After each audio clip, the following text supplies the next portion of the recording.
The journey of 1,000 miles begins with a single step.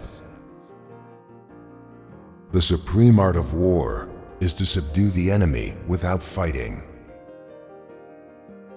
Appear weak when you are strong, and strong when you are weak.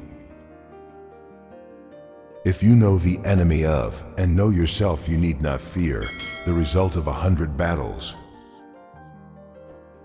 Always fight, for you're right even if you are against the Pharaoh of the time. You can win every battle in life if none of your own people stand in the ranks of your enemies. Do not follow tongues, nitrogen monoxide. One will tell you a story in which he himself is a traitor.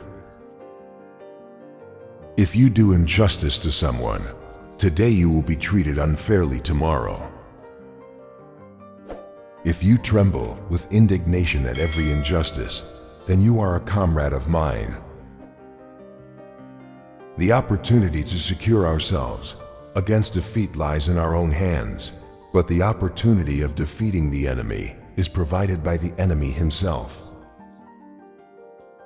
If someone cheats or hurts you, don't worry, because nitrogen monoxide evil goes unpunished. And scare people with your silence. If your own family starts speaking against you, understand that you are going to do something that nitrogen monoxide 1 has done before.